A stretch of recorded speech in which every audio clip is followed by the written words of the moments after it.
तो चलिए भाई चलते हैं एक नए चैप्टर की ओर जिसका नाम है chemical reaction and equation. And इसके अंदर बहुत सारी चीजें पढ़ते हुए आगे बढ़ोगे। और इस चैप्टर से अगर हर एक साइंस के चैप्टर से माने तो 7-8 नंबर का लगभग केमिस्ट्री के इस चैप्टर से आएगा।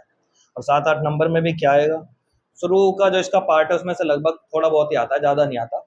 इसमें आता है मेन, जब टाइप ऑफ केमिकल रिएक्शन वाला टॉपिक आएगा उसके बाद से, वहाँ से मेन है। बट चूंकि पढ़ना है तो भाई बेस तो अच्छे से पढ़ना ही पड़ेगा।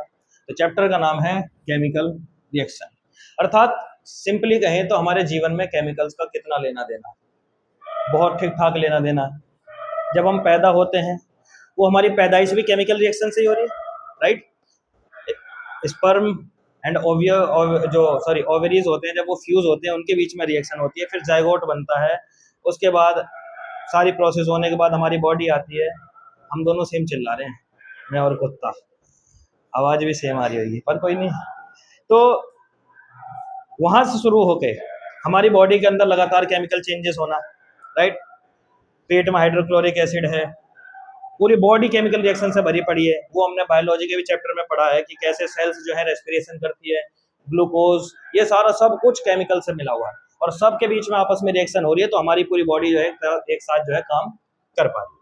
तो केमिकल रिएक्शन का मेरी तुम्हारी हर सबकी लाइफ में और इस कैमरे के पीछे बैठी देखने वाले बच्चों की भी लाइफ में, तुम सबके लाइफ में बहुत ही ज़्यादा महत्वपूर्ण योगदान है। तो इसको पढ़ना ऑफ कोर्स जरूरी हो जाता है। तो क्योंकि हमारी लाइफ पूरी चेंजेस से होकर गुजरती है, तो केमिस्ट्री में हम 2 टाइप के चेंजेस पढ़ते हैं। एक होता है फिजिकल चेंज और एक होता है केमिकल चेंज। ये 8th क्लास में 7th क्लास में पढ़ा है, तो इसके बारे में हम ज़्यादा नहीं लिखेंगे। फिजिकल चेंज यानी जो देख सकते हो, ऑब्जर्व कर सकते हो, है ना। जैसे इंसान की हाइट बढ़ना फिजिकल चेंज है या नहीं है? हाँ, फिजिकल चेंज की वजह से एक्चुअली में पहचान क्या होती है कि वो टेम्पररी होते हैं, है ना, वो परमानेंट नहीं होते। तो इंसान की हाइट बढ़ना फिजिकल चेंज है, केमिकल चेंज है? केमिकल चेंज है, क्योंकि फिजिकल चेंज में तुम जो है चीजों को वापस प्राप्त कर सकते हो या नहीं कर सकते हैं? हाँ, नहीं कर सकते। केमिकल चेंज में हो सकती है ना, केमिकल चेंज रिवर्सिबल हो जाती है, ठीक। फिजिकल चेंज नहीं है। अब केमिकल चेंज क्या हो गया, जो कैसा होता है, परमानेंट। एक बार हाइट बढ़ गई तो क्या घटेगी दोबारा? नहीं। तो हाइट का बढ़ना कुछ ना कुछ केमिकल रिएक्शन हो रही है हमारी बॉडी में, जिसकी वजह से क्या हो रही है, हाइट इंक्रीज हो रही है, ठीक है। फिजिकल चेंज के अंदर जैसा एग्जांपल कौन सा आता है?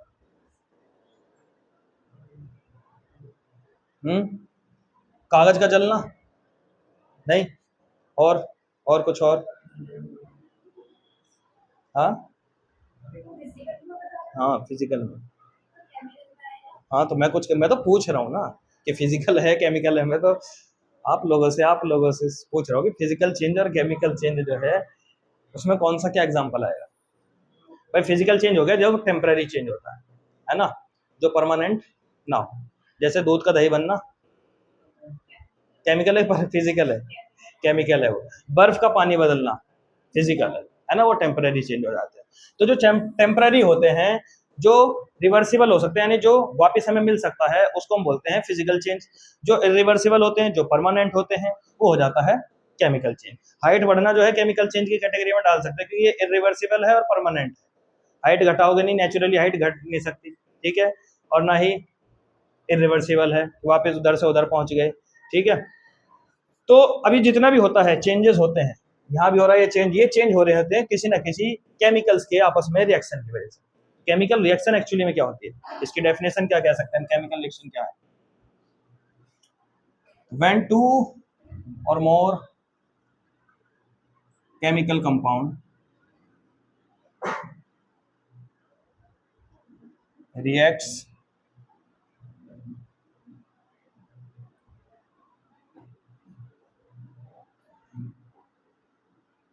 to form a new compound with different properties। यानी केमिकल रिएक्शन एक ऐसी होती है, एक ऐसी चीज होती है कि जब 2 या 2 से ज्यादा या कोई एक बड़ा कंपाउंड, वो हम अलग अलग अभी हम आगे पढ़ते रहेंगे, जब वो आपस में रिएक्ट करते हैं और उनकी वजह से एक नया कंपाउंड बनता है जिसकी कुछ अलग ही प्रॉपर्टीज होती है, ठीक है, उसका अपना यूज होता है। तो ऐसी प्रोसेस को ही क्या बोला जाता है, केमिकल रिएक्शन, ठीक है। इस प्रोसेस को हम क्या कहेंगे, केमिकल रिएक्शन कहेंगे। अब केमिकल रिएक्शन हम देखते हैं, मतलब हम ऑब्जर्व नहीं करते, हमारी बॉडी में डेली हो रही है, जैसा भी हो रहा है लाइफ, रियल लाइफ में भी, अपने फिजिकल वर्ल्ड में भी देखोगे हर जगह केमिकल रिएक्शन चल रही है। तो केमिकल रिएक्शन को दर्शाने के लिए हमारे पास एक साइंटिस्टों ने जो यूजफुल तरीका निकाला है वो तरीका है केमिकल इक्वेशंस का, कि भाई हम केमिकल रिएक्शन उसको किसके माध्यम से दिखाएंगे, केमिकल इक्वेशन। जैसे पढ़ते आए हो गए 7th क्लास में, अगर H2 और O2 को हम जोड़ेंगे तो वाटर बन जाएगा, इसको थोड़ा सा बैलेंस कर लेंगे तो हो जाएगा काम, है ना। ये क्या है, ये केमिकल इक्वेशन है। इसको हम ये तो कहेंगे हाँ भाई ये दोनों केमिकल रिएक्ट होकर एक कंपाउंड बना रहे हैं, हाइड्रोजन अलग एलिमेंट है, ऑक्सीजन अलग एलिमेंट है, ये दोनों एलिमेंट रिएक्ट हो रहे हैं, एक नया कंपाउंड बना रहे हैं। इसकी अलग प्रॉपर्टी थी, इसकी अलग प्रॉपर्टी, लेकिन जुड़ने के बाद इन दोनों की प्रॉपर्टी क्या हो गई, अलग हो गई, पूरी डिफरेंट हो गई, है ना। यही डेफिनेशन भी है केमिकल रिएक्शन की। बट केमिकल इक्वेशन क्या होता है कि प्रॉपर हम उस एलिमेंट के सिंबल के साथ जब उनको हम शो करते हैं, एक पूरा हमारे पास डेटा होता है कि कौन सा एलिमेंट विद इसके सिंबल के साथ रिएक्ट कर रहा है, और जो नया एलिमेंट बनता है उसका पूरा सिंबल होता है, उस पूरी इक्वेशन को हम क्या कहते हैं, केमिकल इक्वेशन कहेंगे। तो केमिकल इक्वेशन क्या हो गया, सिंपल हम डेफिनेशन लिखेंगे, a chemical equation is a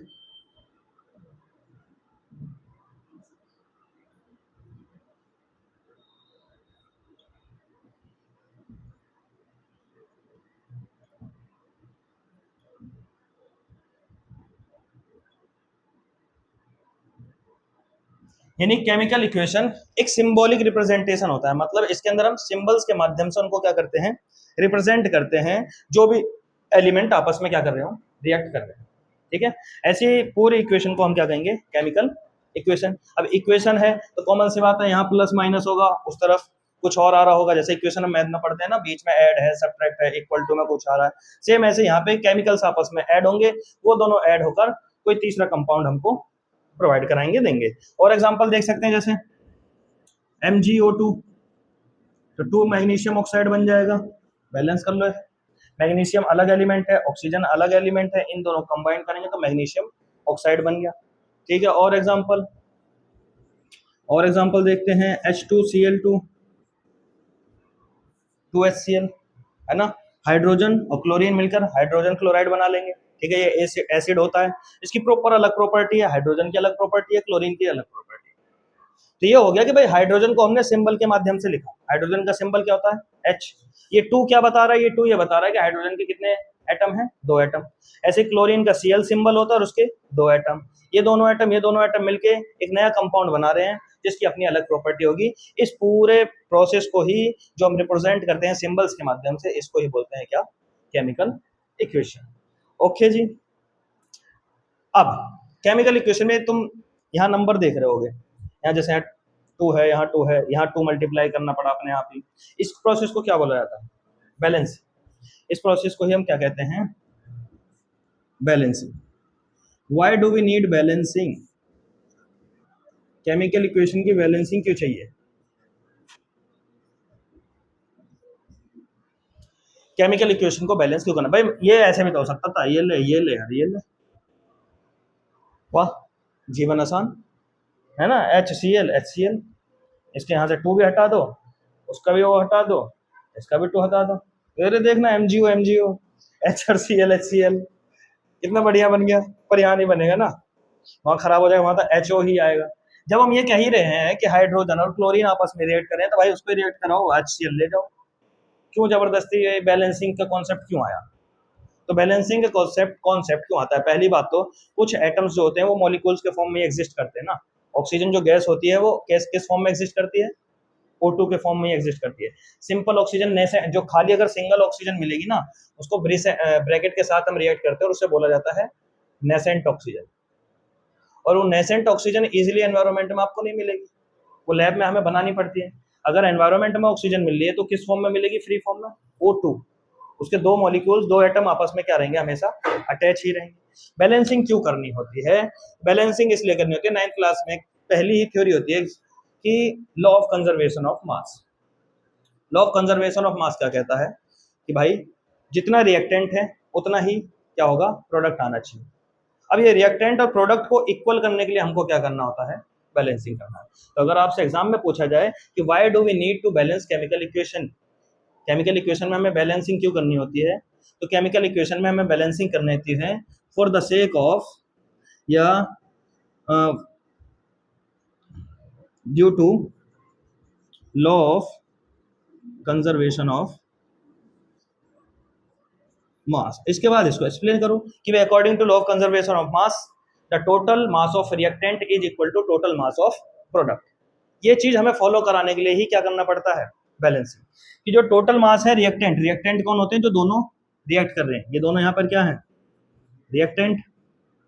और उधर जो बन रहा है उधर क्या बनेगा? प्रोडक्ट। ठीक। टोटल मास रिएक्टेंट का इक्वल होना चाहिए टोटल मास प्रोडक्ट के। इस चीज को दिखाने के लिए हमें बैलेंसिंग करनी पड़ेगी। अब यहाँ इस केस में तो चीजें ठीक चल रही है भाई, यहाँ एक हाइड्रोजन एक क्लोरीन, एक हाइड्रोजन एक क्लोरीन, HCl HCl बन गया। ठीक है। इस केस में क्या है? ऑक्सीजन तो दो होंगे, यहाँ हाइड्रोजन भी दो एटम के फॉर्म में निकलेगा। अगर मैं इसे बैलेंसिंग नहीं करता तो यहाँ क्या हो रहा है? देखो, हाइड्रोजन दो, हाइड्रोजन दो, हाइड्रोजन का एटॉमिक मास कितना होता है? एक। 2 × 1 प्लस ऑक्सीजन का कितना होता है? 16। 16 × 2 कितना हो गया? 2 और 16 18। और उधर कितना हो जाएगा? इधर करेंगे हम 2 1 जा 2, नहीं सॉरी उल्टा कर दिया मैंने, नहीं वो सही है, बैलेंस गलत कर दिया।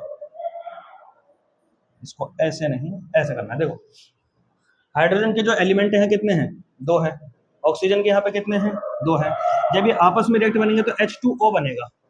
ठीक। अब यहाँ होगा 16 × 2 प्लस 1 × 2, तो 32 और 2 34 बैठ रहा है।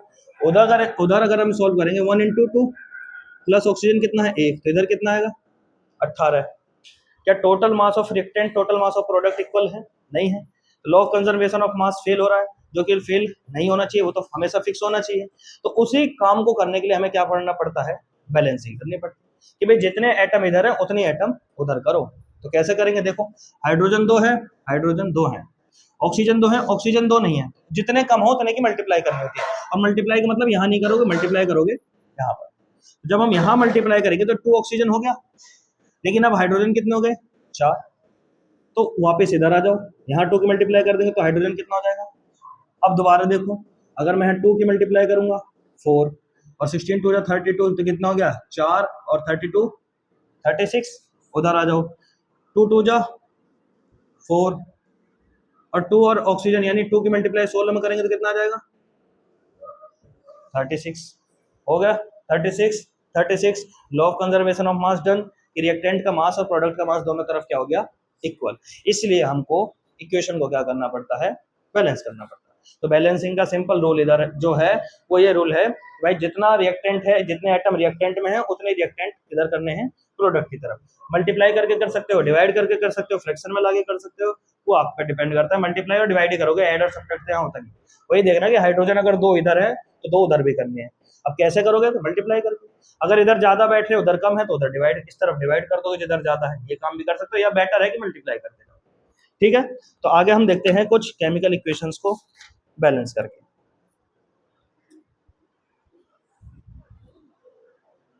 तो चलते हैं भाई केमिकल इक्वेशन को बैलेंस करने के लिए, देखते हैं। बहुत ध्यान से देखना होता है कि उसमें छोटी छोटी बहुत माइनर मिस्टेक हो सकती है। माइनर मिस्टेक हो जाती है कभी इधर कम ज्यादा, वही एक एटम कम हो गया तो सारा खराब हो जाए, और उसी को ढूंढते रहो। अच्छा, एग्जाम में करने का थोड़ा सा इसका एक तरीका भी ध्यान रखना। अगर बैलेंस करने को आ रहा है केमिकल इक्वेशन और तुम्हें पढ़ने के बाद अगर इजी लग रहा है कि आपने पढ़ा भाई और देखने में लगा कि हाँ हो जाए, तब तो तुरंत अटेम्प्ट कर लो।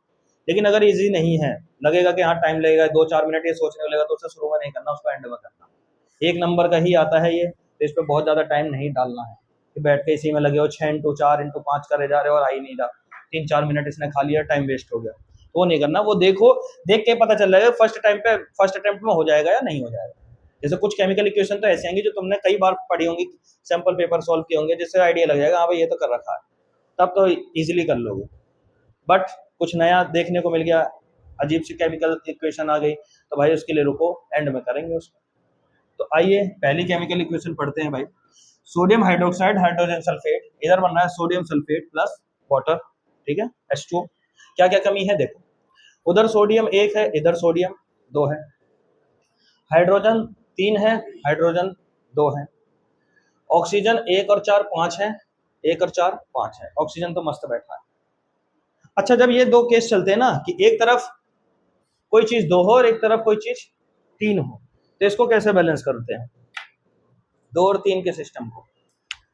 तो हमेशा इसका ध्यान रखना, और इसको फिर ज्यादा लंबा सोचना नहीं है, जैसे किधर दो दे रखा हो किधर तीन दे रखा हो, तो सिंपल है, जितने इधर है उतने उधर मल्टीप्लाई करो और जितने उधर है उतने इधर हो जाएंगे ना, 6 दोनों तरफ 6 हो जाएंगे। फिलहाल आगे सोडियम को करते हैं। सबसे पहले तो बेसिक बेसिक उठाओ, उधर सोडियम 2 है इधर सोडियम 1 है, तो 2 मल्टीप्लाई करेंगे। तो पहले हम किसकी मल्टीप्लाई करेंगे? 2 की। बाकी सारा ऐसे लिखा रहने दो। नेक्स्ट स्टेप, अब क्योंकि इधर मैंने 2 की मल्टीप्लाई करा दी, तो ऑक्सीजन कितने हो गए? अब 2 और 4 6। हाइड्रोजन कितने हो गए? 2 और 2 4। उधर हाइड्रोजन कितने हैं? 2 ही हैं। ठीक है, हाइड्रोजन को 4 करें, 4 करने के लिए किसकी मल्टीप्लाई कराएंगे यहाँ पर? 2 की। तो हाइड्रोजन कितने हो गए? 4। ऑक्सीजन के कितने हो गए? 2 ऑक्सीजन और 4 ऑक्सीजन कितने हो गए? 6 ऑक्सीजन। उधर भी 6 ऑक्सीजन हो गए। सल्फर कितना है? 1। सल्फर कितना है? 1। केमिकल इक्वेशन क्या हो गई? बैलेंस। इतना ही टफ है भाई जीवन, मतलब केमिकल इक्वेशन को बैलेंस करना इतना ही है। लेकिन अब ये तो कितना सिंपल था, वाओ। कुछ ऐसी आ जाएंगी जो पटक देंगी, मतलब जो तुम्हें अटका ही देंगे, जाम करके रख देंगे, वो भाई क्या करना है इसके अंदर। जब क्या करना है तो उसको एंड में करना है, जो भी करना है लास्ट में करोगे, थोड़ा टाइम लेके बहुत हल्के हल्के स्टेप में जाके करोगे तो इजीली वो सॉल्व हो जाएगी। इसी बात पर आगे चलते हैं। सोडियम 1, सोडियम 1, चलो जी। क्लोरीन 1, क्लोरीन 1, वाह भाई वाह। Silver 1, silver 1। Nitrogen 1, nitrogen 1। Oxygen बस खराब कर रहा है, यहाँ ऑक्सीजन 2 है उधर ऑक्सीजन 3 है। और अभी हमने 2 और 3 की कहानी समझी है।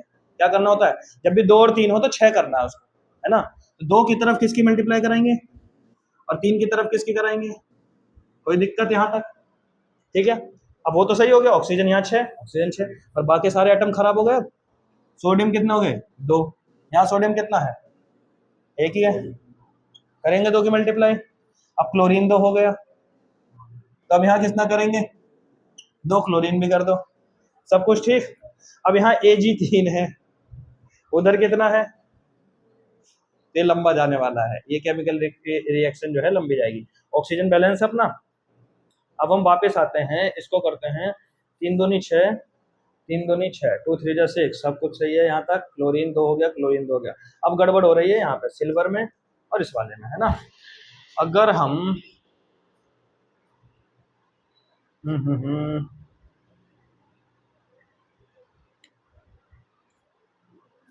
6 2 जा कर दें और उधर 2 की और मल्टीप्लाई करा दें, यानी 4 कर देंगे। ना ना ना,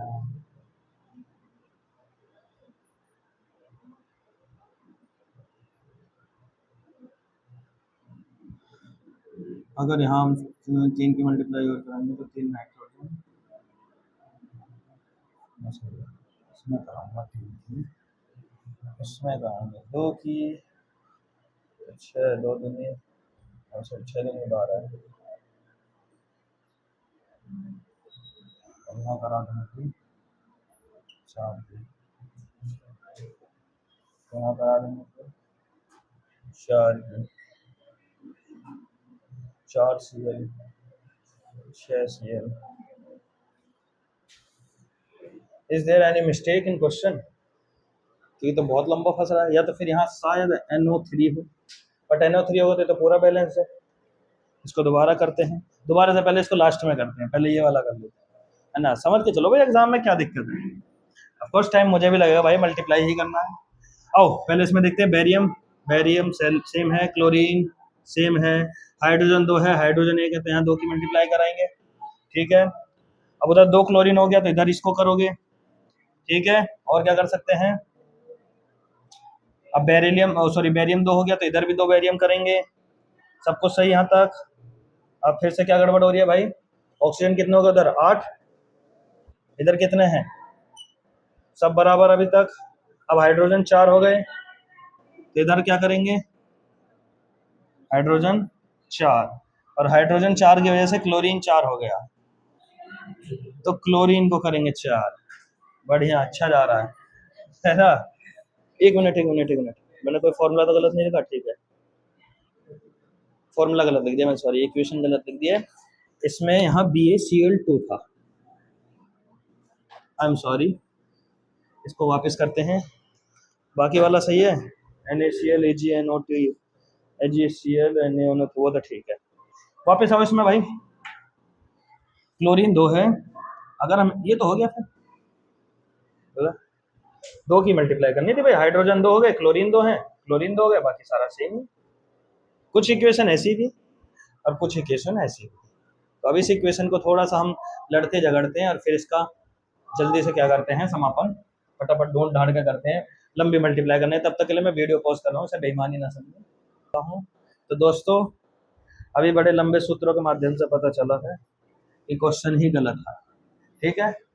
बहुत देर से सोचते हुए हमने फिर बाद में गूगल ChatGPT सब कर लिया और क्वेश्चन इस गलत साबित हो रहा है। तो बस ये हो गया बैलेंस। आज का टॉपिक यहीं तक रखते हैं। Bye bye, good night.